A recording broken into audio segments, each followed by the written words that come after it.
¿Por qué acudir a la OEA? ¿Por qué acudir a la CIDH? Pues fíjate que ya hoy prácticamente soy un sobreviviente.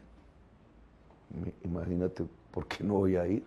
Eso que hay en el vidrio, cualquiera de las causas, digamos, que si es balo, que si es proyectil sin bala, etcétera, las dudas que deja el informe de la Fiscalía. Eso rompió el vidrio, ¿cierto? Lo rompió a profundidad. Estuvo a punto de pasar al otro lado, lo que haya sido. Imagínate que no estuviera ese vidrio. El que hizo eso, la persona que hizo eso, pensaba matar. ¿Esto se va a volver un tema de campaña? Pues el gobierno debe actuar y no ha actuado. Dar las garantías o decir que es incapaz de darlas.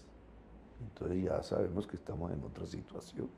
Y no hay nada, digamos, que diga vamos a cambiar el clima, las garantías, de tal manera que lo que sigue pueda dar garantías de transparencia, de paz, etcétera.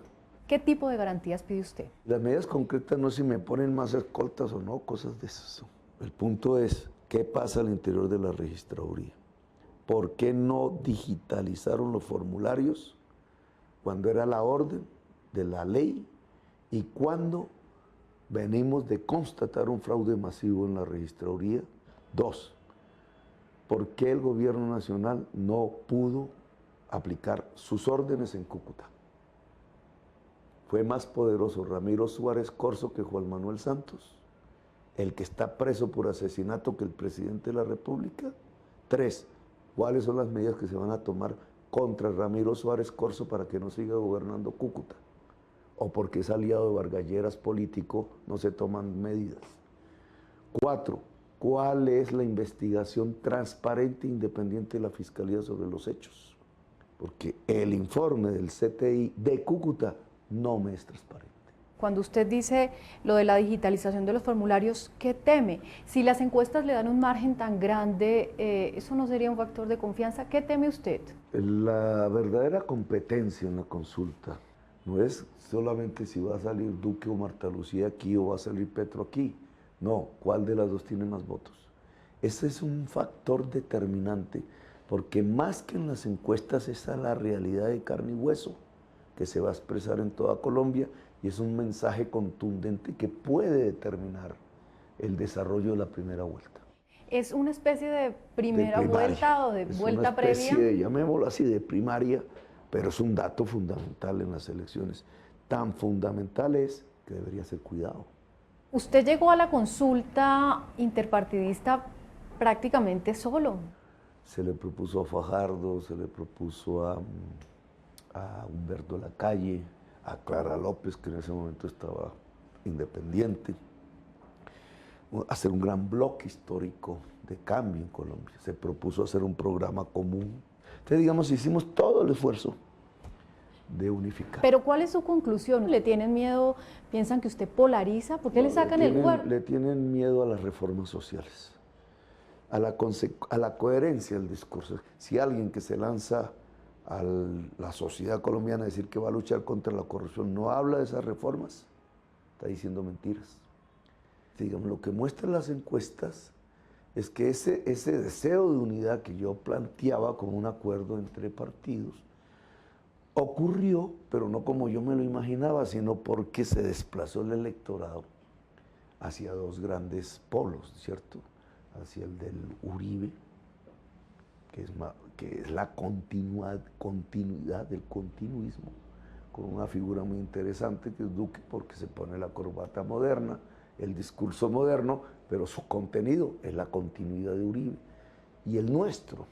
Pero de cara a la segunda vuelta, usted va a necesitar consolidar unos liderazgos. Sí, liderazgos están, la lista de la esencia está llena de liderazgos. No sabemos hoy si es exitosa o no, pero digamos, no se agotan solamente en la lista de la esencia, están en otras agrupaciones y formaciones políticas.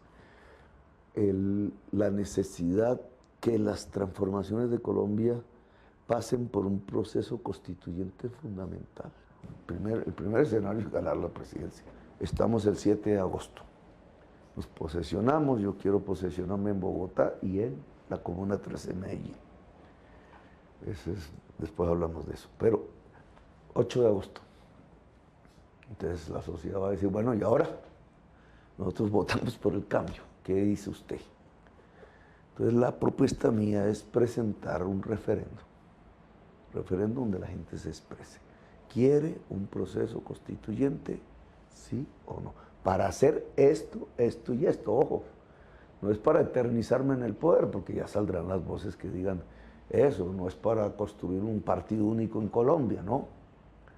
Es para hacer la reforma de la salud, la reforma de la política, la reforma de la justicia, el tránsito a la economía productiva y la reforma de la educación. Punto.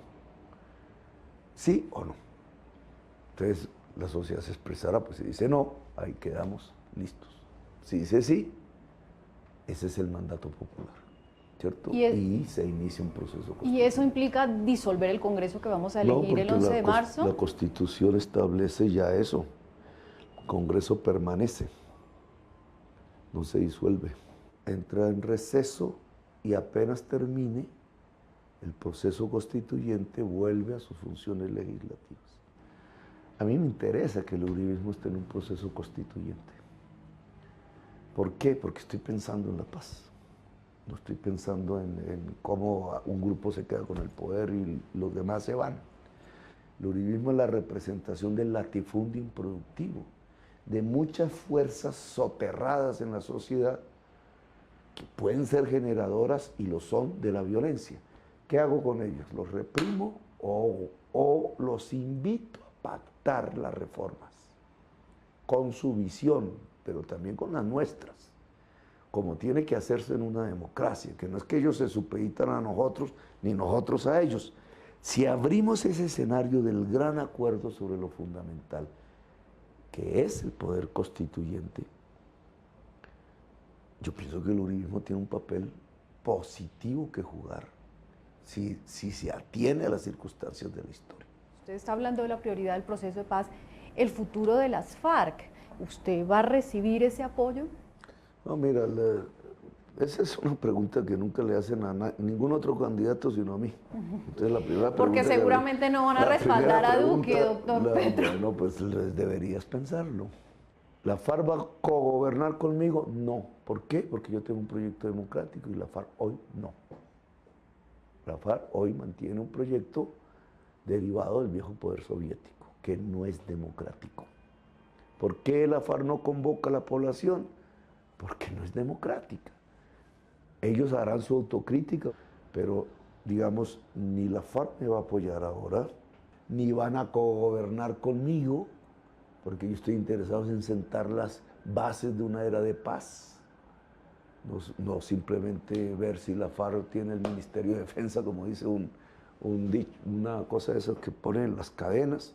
El Ministerio de Defensa va a ser un militar retirado, amante de la paz, del saber y de los derechos humanos. Y mi criterio es, primero, que es positivo que se haya acabado la guerra, en el caso de la FARC. Y si se acaba con el ELN, también es positivo. Un país que acabe sus guerras está en un buen camino. La historia de Colombia demuestra que las guerras que se han acabado en Colombia han comenzado nuevas. Llevamos 2 siglos en esas permanentemente. Y por tanto es válida la desconfianza de muchísima gente en Colombia de pensar que con acabar la guerra con la FARC se pueda seguir la paz. Puede seguir una nueva violencia peor. Y ellos tienen razón en eso porque así ha sido la historia de Colombia. La pregunta que hay que hacerse es, ¿somos capaces de construir una era de paz hacia adelante? La respuesta a eso no lo determina ni la FARC, ni el ELN, ni nadie armado en Colombia. Eso lo determina la sociedad, si es capaz de hacer unas reformas que no tienen que ver con la FARC, ni con el ELN, ni cómo se vuelven ciudadanos de corbata, ni nada de eso, sino que tiene que ver es con las cosas que están impidiendo en la sociedad colombiana que pueda convivir en paz. Con la crisis de Venezuela, como se está planteando, y con la llegada masiva de venezolanos todos los días a Colombia, hay de todas maneras un reto impresionante en materia social, que peligra también con convertirse en un problema de xenofobia y Sí, con de otros violencia. matices de violencia también, si se quiere. ¿Qué hacemos con ese vecino, amigo o no amigo? El escenario peor es el colapso. El colapso implicaría millones en Colombia. De tránsito no, nosotros también colapsamos, porque no estamos preparados para eso. 4 millones de colombianos allá que se devolverían a su país en unas circunstancias económicas en Colombia que no dan ni para su propia actual población. Eso se llama colapso. ¿Qué va a pasar o no? Solo hay que tenerlo en cuenta. Si nosotros somos capaces de llevar alimentación a Venezuela con garantías, el éxodo disminuye. Digamos, el problema real de hoy es que disminuye el éxodo. La única manera de bajarle a la presión es lograr que Venezuela coma.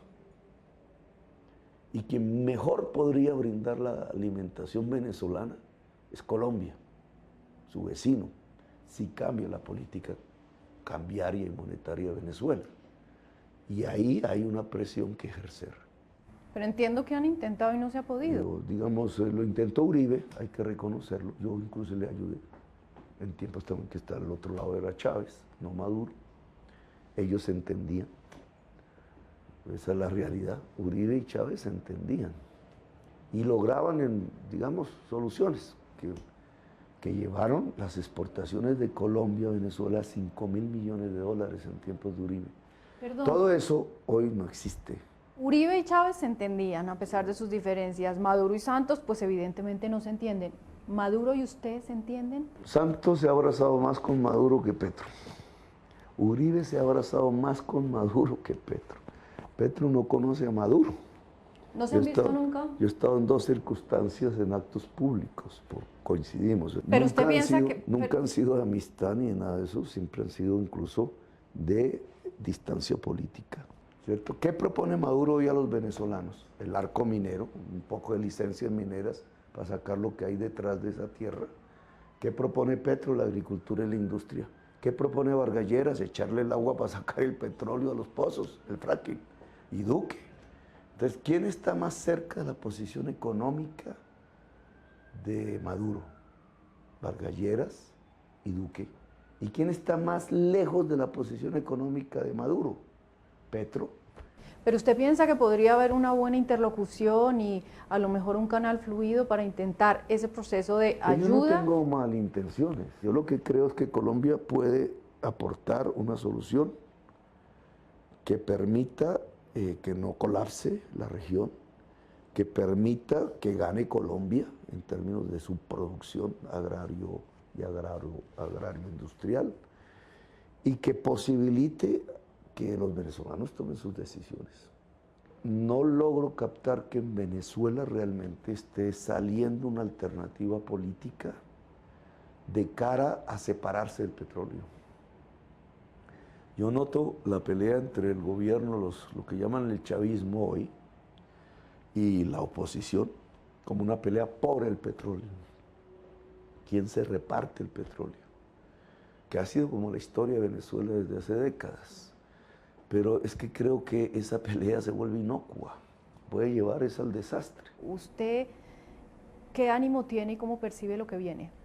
Difícil, digamos, estamos ante una posibilidad a la que se han acercado en varios momentos de la historia de Colombia varias personas, pero que nunca han podido hacer, porque los han matado. Pero las encuestas dicen Petro puede ganar. Si Petro llegase a ganar y sobrevive, pues es la primera vez en 5 siglos que habría un cambio político en Colombia. Hay medio país que está aterrorizado ante esa posibilidad, Lo doctor. aterrorizan, que es diferente. Y el Petro de sus redes, de su celular es un Maduro, un Satán. Es como la propaganda esa del odio está llegando a mucha gente. Y es como piensan ganarme.